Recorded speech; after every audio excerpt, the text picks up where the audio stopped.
Kovatch, the Associate Program Director for the Blue Ridge Music Center. I'd like to welcome you to the discussion series of Place in the Band, Women in Bluegrass and American Roots Music. This series is part of a project by the Blue Ridge Music Center that began in 2020 to honor the 100th anniversary of women being granted the right to vote. A Place in the Band celebrates the triumphs and explores the struggles faced by women in bluegrass and American roots music. In this discussion series, North Carolina singer-songwriter and social activist Laurelyn Dossett speaks with women in the music business, including musicians and others involved in music management and promotion roles. Through these conversations, the women share their stories, talking about their role models, mentors, and inspirations, experiences with people they've worked with, issues they've encountered that are specific to women in the industry, changes they've seen over the years, and other parts of their own personal journeys that have helped them to be who they are today. These individual stories shows the collective strength and future possibilities for women in bluegrass and American roots music. I hope you enjoy the series, and thank you for joining us.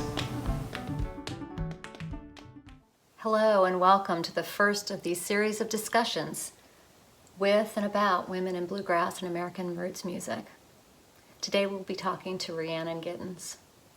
RHIANNON's a banjo player, she's a singer-songwriter, she's a composer, she's a band leader, she's a Grammy winner, she's a MacArthur genius, she's a mom. She's also an old friend of mine. RHIANNON and I lived in Greensboro, North Carolina for a long time, and we're friends and neighbors and worked together there. So while it was great to have this discussion with her today about all these important issues, it was also just fun to catch up with an old friend. My name is Laurelyn Dossett, and here's RHIANNON Giddens. Thanks for being here. Hello, friend. Hi. Your background is a lot nicer than mine. Well, I'm in the woods, you know. It's a beautiful day here. It's Labor Day. I'm recording this today on Labor Day in North America, in the United States, and it's typically a really hot day, and I actually had to pile on some blankets last night. It was a chilly night, and it's very clear and one of those crisp days that lets you know that fall is coming. So that's a nice. I love those days. I know. The heat has been actually kind of weird here. You know, Ireland's not really made for sun, so when it comes up, it's kind of like makes it weird. So what city are you in? I'm in Limerick. In Limerick, Ireland. Right outside of Limerick, yeah, and it's nice and cool and wet and windy. Nice, which is what it should be here. So, well, just to kind of lay the groundwork, I'm going to be interviewing different women in the field and just talking about what it's, are your thoughts about being a woman in the profession. And I have a few questions, but you can also just jump in and say whatever you want, as I know you will.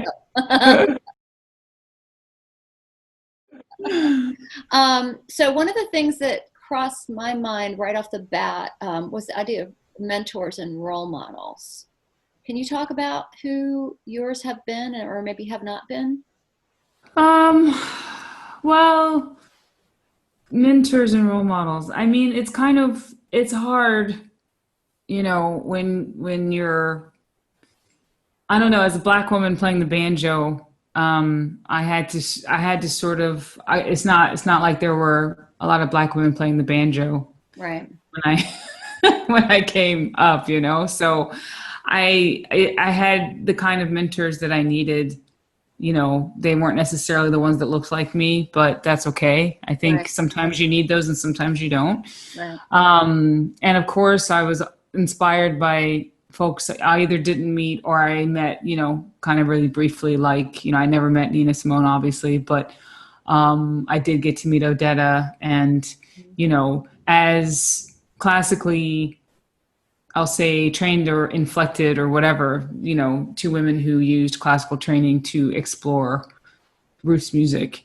There were kind of obvious musical influences and mentees, but not mentors, but not in a way that I was like, I had absorbed all of their repertoire. It was more like just the fact that they existed was huge for me, and some of, particularly with Nina, a few of the things that she did. I mean, I don't know her whole canon, but there were some things that she did in particular that were very inspiring to me. And of course, Joe Thompson was a big mentor as a Black traditional music player who comes from, the place I went to family reunions every year, so very much of your place. Of my place, and doing something that was so integral to who he was as a person. So that was a really important influence. And then I'd say the two women in another way who were big influences on me were Joan Baez, kind of from a distance, in terms of the Barefoot Joan. That was a record I had, and just this idea of taking these songs and doing something with them. But even far more stronger than that would be Peggy Seeger. Was a big, has been a big mentor for me, just in terms of what she's chosen to do with her career and her stagecraft and the way that she looks at ballads, the way that she looks at how she sings, the things that she's written. She's just been very inspiring. When were you first familiar with her music? I would have known the Engineer song, Right. Gonna be an engineer. My best Peggy Seeger impersonation. And, but I can't even remember, I think I got a chance to see her, and I was just kind of like, what?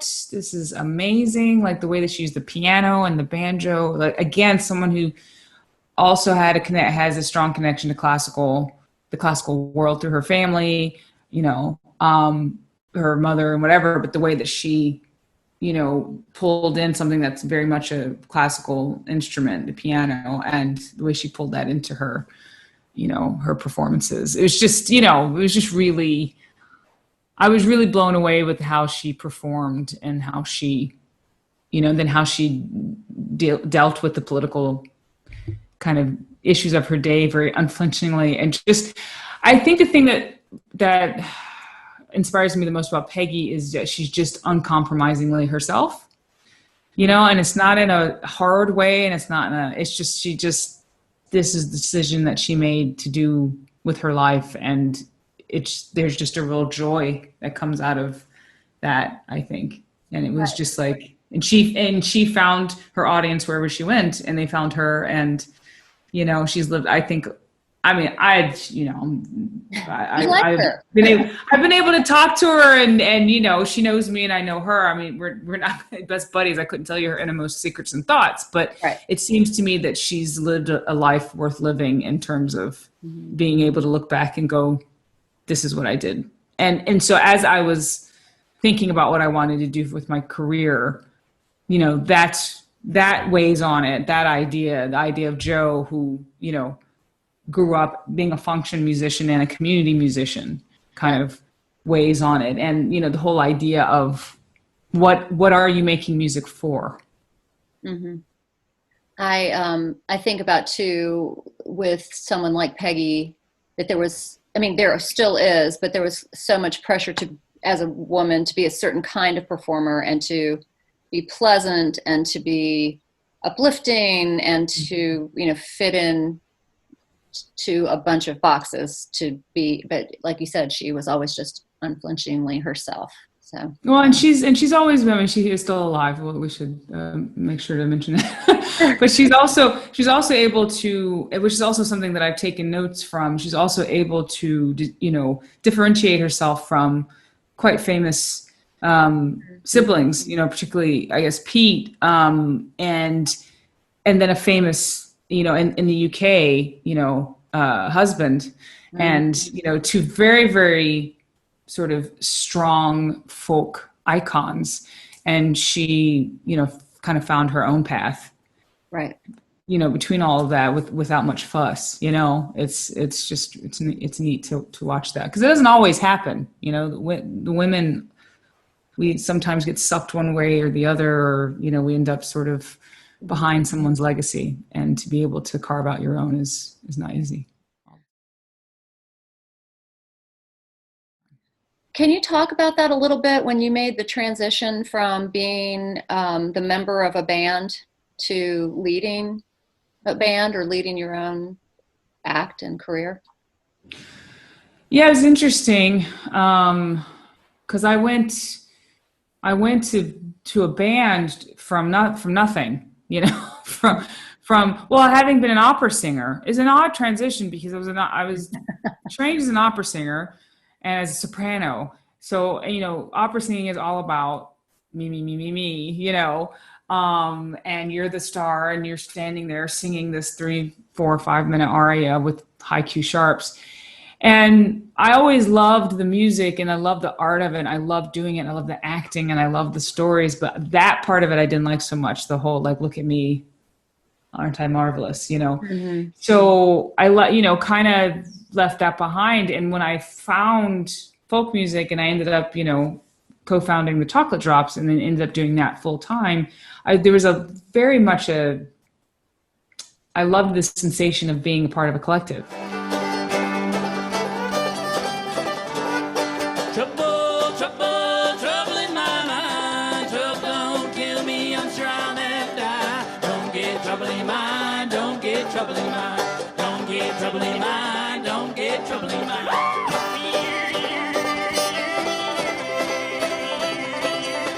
Being, it's not really fostered in opera. It's not like you're part of a team, even though you are, but it's not really kind of the vibe, even though I think that's changing. But when I got into the band, I was really like, this is great. I'm really striving for something that's culturally important. And I'm here with these guys and we're all kind of pulling forward. Well, that didn't last forever, that feeling. And I kind of felt, I was very self-effacing in a lot of ways in terms of wanting the band to not be, I knew the tendency to go, oh, if there's a pretty girl who can sing, it's going to be about her and the band's going to become backup musicians. I mean, that happens a lot, and I did not want it to happen with the Chocolate Drops. It was not about me thinking like I'm irresistible. Right. It was more than just going, I know how boring the music world is and they tend to just kind of go for the easy thing, which is that's easy. Mm-hmm. So, I was very aware of that. And so I tried very hard to sort of blend and make it about the band while not completely giving up the advantages of, what I do, which is I can put a song forward, put a song across, whatever. Right, so, ladies and gentlemen, we're going to have Miss RHIANNON Giddens hit 'em up style for you now.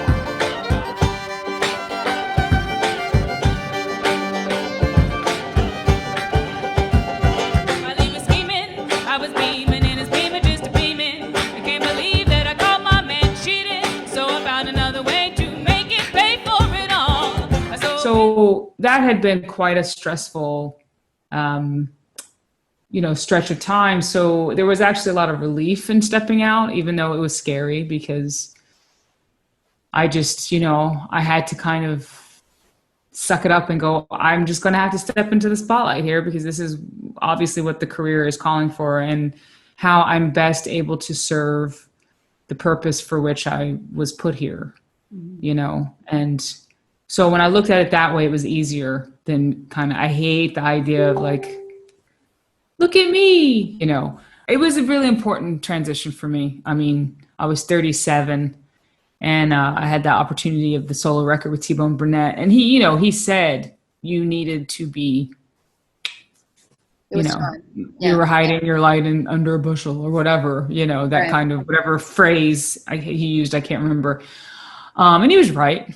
Yeah. Because there was only so much I could do from within the band without turning it into exactly what I didn't want it to turn into. So I said, well, I might as well then be the lead singer and I have a backing band.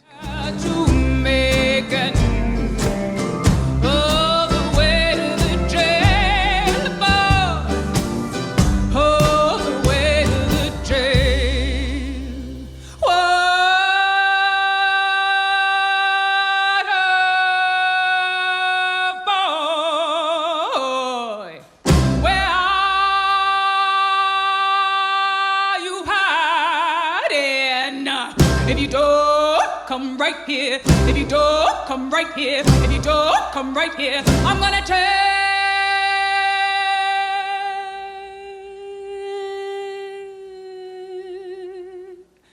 your part.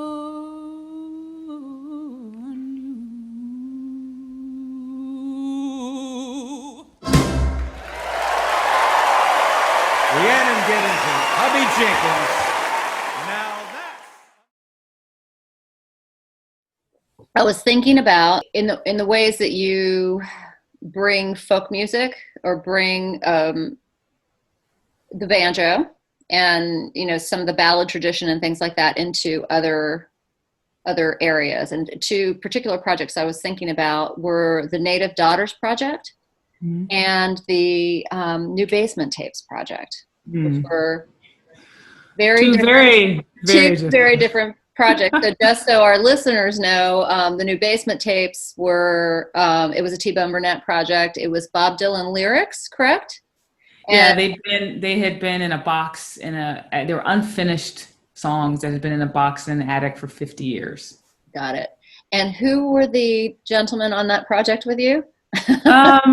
It was Marcus Mumford from Mumford & Sons at kind of the height of their stardom. I mean, they faded a lot now because of, they're still quite well known, but at that point they were huge. Yeah. They were huge.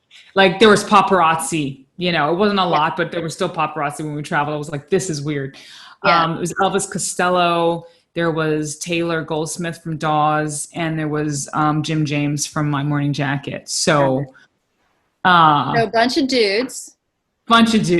And none of them played the banjo. No. And none of them were brown. No, it was interesting.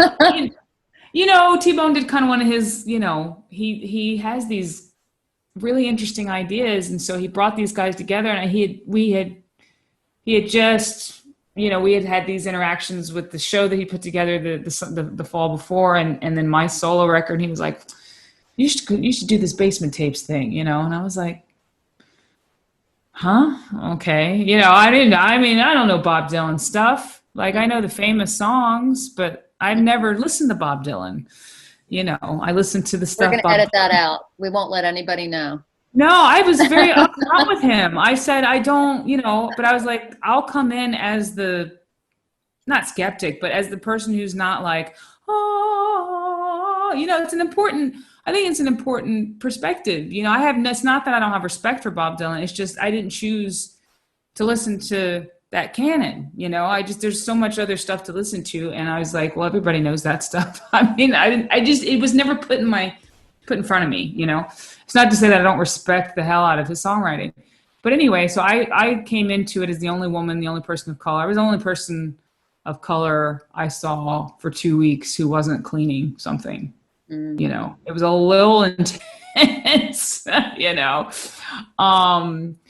and I just weaned my son from nursing. And so that was really weird. It was the first time without a baby attached to me in a long time. And I was just going through a lot. So it was an intense period. And then I was the only folk musician there, really, like the only one with a modal instrument that I had to, what key is this in? I don't know if I can even play this on the banjo, So it was, I was full of self-doubts and kind of like I hadn't been solo for no time practically, and so I was really. How would you compare that with the Native Daughters? It's almost like Native Daughters is a direct response to Basement Tapes, but like 5 years later, it's just, don't get me wrong, Basement Tapes was an amazing experience, and I had a ball in some ways. I was very distraught in others.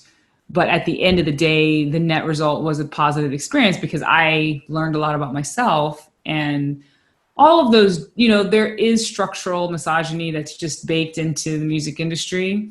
Mm-hmm. I don't think any of those dudes were particularly misogynistic, but like I just felt the breathing of the patriarchy like the whole 2 weeks. It was really intense. And so I had to figure out myself, like, how do I deal with this in a way that is healthy and not seeing something in every comment, but also being aware that it's just in the air sometimes. And you couldn't pinpoint any one thing. Right. You know what I mean? So it was really interesting sort of, I had been surrounded by my people since I started. Chocolate Drops, we had formed kind of as a a bulwark against being the raisin in the oatmeal. You know, it's like, oh, when we're together, we form a front, you know? And then that was the first time I was on my own, like in a group like that. I mean, it was really intense. Yeah. And so I'm grateful for it. I don't know how many times I would have wanted to do it again, but it was a great experience. So then, you know, to do Our Native Daughters was almost, I mean, there was a lot of things that are similar in that, you know, the Basement Tapes was a very collaborative process, and everybody was, you know, as much as you can as a musician, be very open to everything. I mean, you know, there's a lot of really great things about that process. But the thing about Native Daughters was, you know, we had all of that. And then we had this cultural understanding that was immediate. You know, it was just like, even the fact that I had been surrounded by folks, you know, they were for the most part still men, you know, except for, I mean, I worked with Layla some, but, you know, to be surrounded by women, nothing but women of color.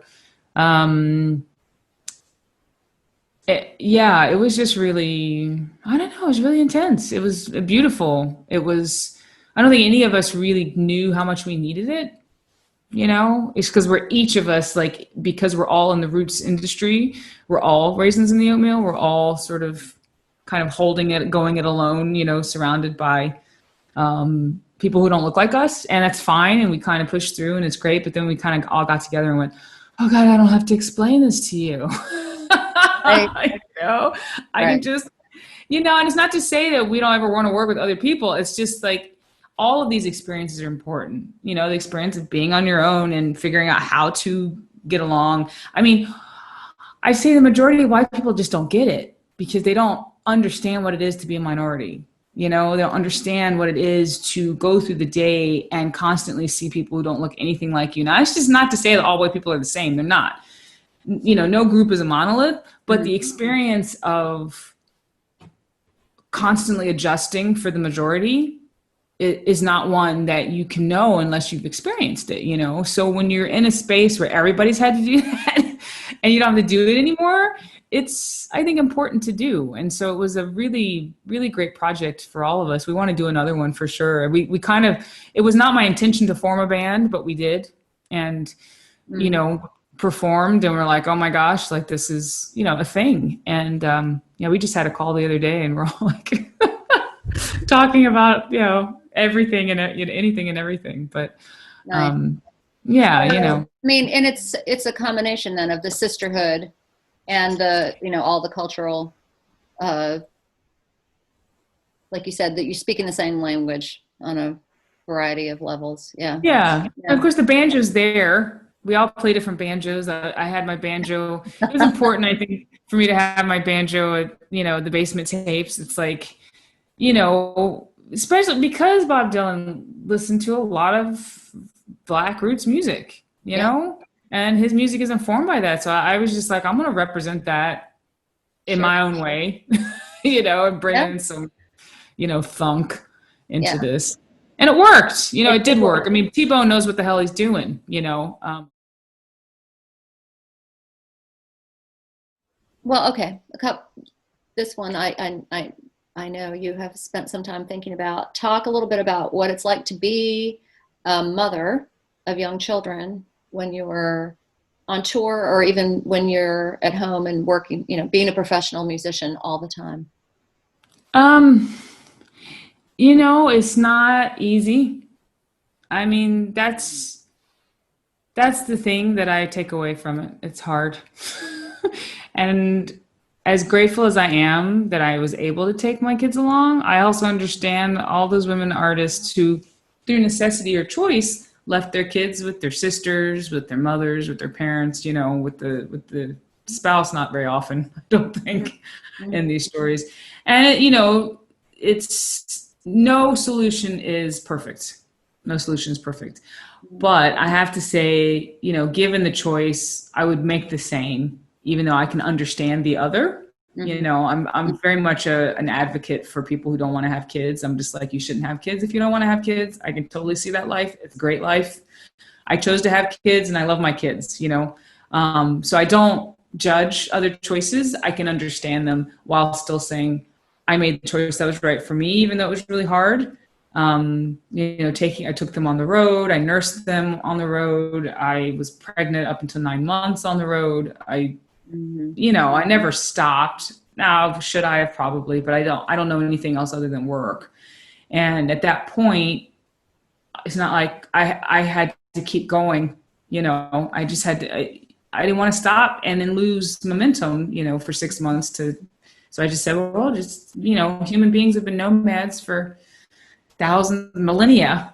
So we'll just take them with me. And I was lucky enough to have a very supportive husband, and co-parent who, sort of came on the road. So I was very lucky, but it was very hard. And it's very hard now, to balance that a lot. I still say that I'm still incredibly lucky that I can do what I do, but the burnout is real. The juggling and it's the mental burnout and the way that you have to chop up. I don't know how to create now at this point in my life, because this is what I've done since I started having kids, because I didn't really create before then. I didn't really write music, is I don't know how to create in a big time space. Down, I'll be there in a minute. Or little voices they've wandered in, like, mommy, blah, blah, blah, almost there. I have so many recordings like that, because it's like you snatch a minute. I remember finishing Purchaser's Option, and I had Queeving, he was quite young at this point.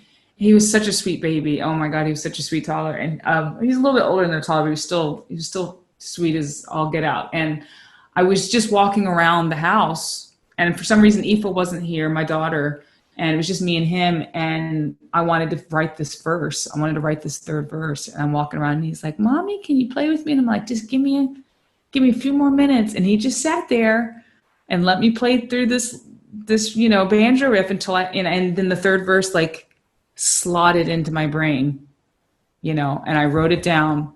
And then I turned to him, and he was like, are you finished now? And I was like, I'm finished now. I took off my banjo. And it was one of the, I wish it was like that always, but it was one of those kind of like, oh my gosh, that was an amazing moment of, my kids seeing what I do and being patient and, being able to do both at once. Now it's almost never like that, but, that was a special moment. But yeah, it's been hard. And I try to have sympathy for people who don't have kids, who are like, yeah, I just can't, I can't write this thing. I've only, I've been working on it for like 2 months, and I'm just like, what?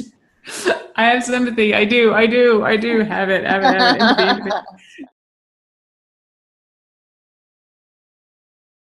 Do you see a difference in the last 14 years from when you first started and noticing, festivals that you were playing or whatever? Do you see a difference in how many more women are on stage?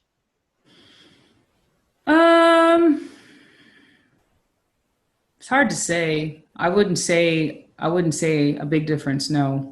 Mm-hmm. It's just my unscientific, right. Just my experience. It's not like I watch a lot of live music, to be honest with you, because when I, maybe at festivals, then I can see what the other stages are doing. But mm-hmm. I do notice the festival posters still are pretty male heavy.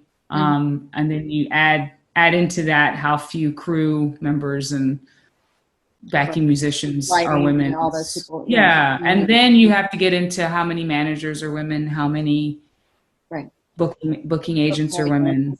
Festival right? Promoters. Yeah. Festival promoters. I mean, it is such a nice change. Like the Cambridge Folk Festival is committed to 50-50, wow. And I was guest curator for them a few years ago, and it was so lovely. It was just really, really nice, to go. They're really making an effort, because, you have to realize with that, that still doesn't address all the other inequities in the industry. You're just talking about people on stage is 50-50, and that seems like such a Herculean effort. So it's like, it has to be done, because it's not the lack of talent, it's the lack of vision. of men who are in charge, because they've just, they're just used to the way it's been for quite a long time. So they have to be challenged. And it's women who run the Cambridge Folk Festival. Obviously we just have to get into more positions right that are going to push that. It's not to say that there aren't men who are also pushing that. I mean, they are.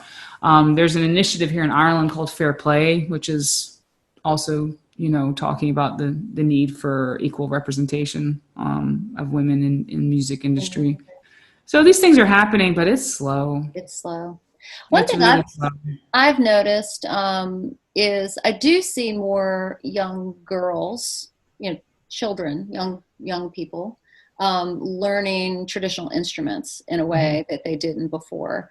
And some of that is these junior music programs and just, I don't know what all the reasons are, or because their parents are letting them, but I don't know. It remains to be seen how many of them will cross over to professional musicianship and become professional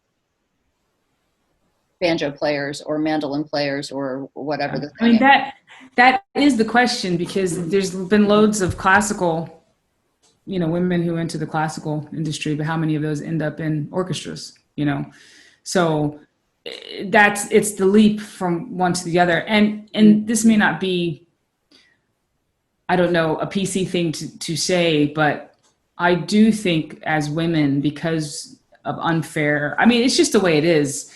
The way that if we want kids, we are often, we have to bear the brunt of having them. And then we often have to bear the tax of having kids, to our careers. And I think that young women in particular who are looking for their partners in life and I think these are the kind of questions that we need to ask ourselves as we think about our career. And it's not ever addressed when you have musicianship. I mean, I always bring it up when I do talks, because I think women need to think about that. I'm like, okay, so you want to enter in a career of music? That's great. There's all this other stuff that you have to think about. But in addition, if you want to have kids, how are you going to do it? What are the scenarios that you might think could happen? And what kind of partner do you need to do that?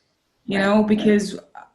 Or what kind of village do you need to do that, right? Or what kind of village, or both, what kind of village, partner, whatever support system are you going to need, and I think that has to be part of the professional question, because it's far easier for men. It shouldn't be. Like, I think the kids lose out no matter what, if somebody's gone all the time, no matter who it is, but, and it's just hard. But it's a lot easier for guys to not have to think about that question. And then they have a kid and they're gone and they come back and the wife's at home with the kid, and that's still fairly common. So I really think it needs to be a part of any kind of thought process, in terms of being a professional musician. Making that leap. Yeah. As you were thinking about talking today, is there something you had on your mind that you wanted to say, or?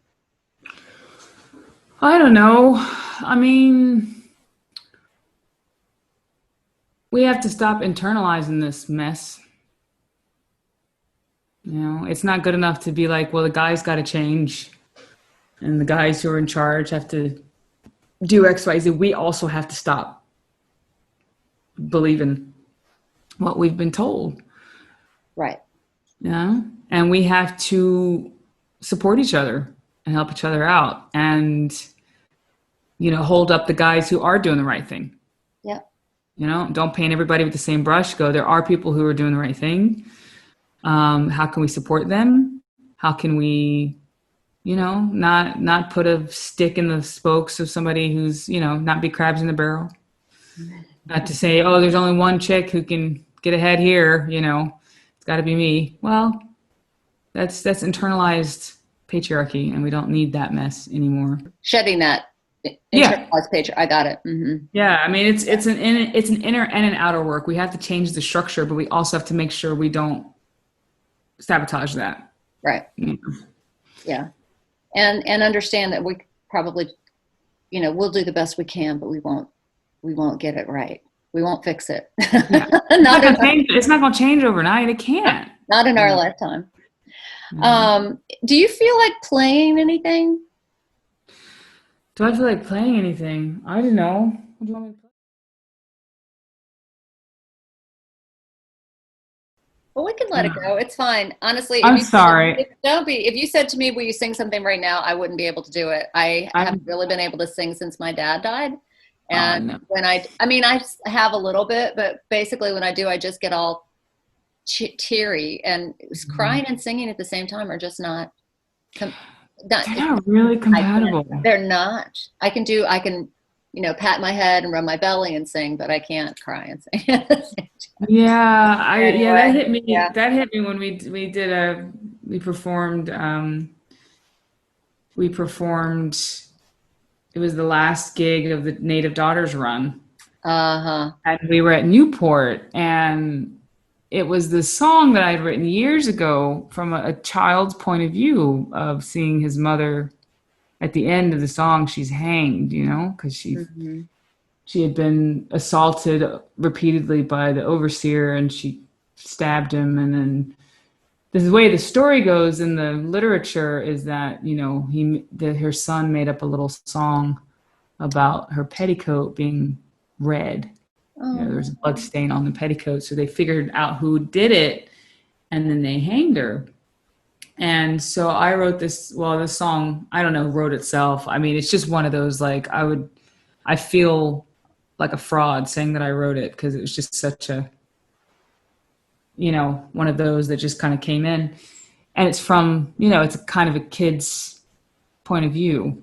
Mama's crying long. And it was, oddly enough, when I was working on it, it was one that, I was listening to the Native Daughters record, they're working on the mixes with Dirk. And so the kids heard the songs a lot. And that was my son's favorite song, because he didn't really know what it was about. It was supposed to be a kid's song. And to the fact that that was the one that he connected to was just kind of like overwhelming to me, because it meant that that it did have that vibe, because that's, he attached himself. So he would walk around singing this song, which is a bit traumatic to hear. And I didn't know what to do, because I didn't want him to not sing it, but I also didn't want to tell him what it was about, because it's really freaking, so anyway, there was this history behind it. And so that when we performed it, we had done it this was our 6th day in a row of doing these songs, which are very, they're intense. Mm-hmm. And this song in particular is intense. It's just hand claps, singing. That's it. And it's an intense song. And I was like, I can make it through this one more time. And then I don't want to sing it again for a year. It's one of these things. And so we're up there, and this was the first, the kids are around because it's the last one, instead of, they were on this tour. All the kids were on the tour. Six of our children. It was a little crazy, but anyway. And so this is the last one. So everybody's there, and for some, I started the song and I was in it. And then for some reason I looked to the left, and there was my son sitting there, looking at me, and I just completely lost it. Like, started crying, couldn't get the words out. Like, the whole audience is like, you could like hear, because I was literally like gasping, could not. Yeah. Like, they rock and roll. They came here for mama. And they rock and roll. They came here for mama. And they rock and roll. I was crying now. And she can't get up. I was crying now. Never been that close to having to just shut a song down from crying. So I just like managed to make it through to, then, kind of made it through the end of the song. But and like the audience, I was crying, the women, the ladies were crying, the people in the audience were crying. It was crazy. Yeah. It was crazy. So yeah, I can attest to that. So yeah, it's good. It's good to have your sisters next to you when that happens, isn't it? Oh my gosh. Yeah. I just, had faith that the audience was really amazing, and they were amazing. It was just, you felt kind of like everybody was just like, we got you. It's okay. So that was in the before times. I mean, I would actually say that that's another, piece of it's okay if we cry while we're singing. Sometimes it's exactly what, I mean, I don't want to always do that, but knowing that that's exactly the right thing to let happen is okay. And that's definitely not in our culture, Yeah. I mean, well, it is and it isn't. I mean, because I was raised in not raised, but my first experience with singing was, singing solo. I did not sing with my family, but singing on stage was classical. And in that world, if you cry when you are singing, it's self-indulgent. Right. Because you should never get in the way. All of that emotion should be in the sound. Right. And if you're in your own private world and crying, like, that's not communicating to the audience, Right. But in this kind of stuff, like the stuff that we do, it's not the same. It's a different world, So it was a weird experience because I've always been quite like, there's no way I'm crying. Right. There's no way I'm crying. And then it was just like, and I had to kind of accept it and go, it's like you said, we should be allowed to do that because the emotions that we're singing about they're big. Yeah. It's just, Well, I think we've covered a lot of ground, and it's great to see your face and great to have another great conversation with you. We've had a lot over the years, and this was another good one. So. Yeah.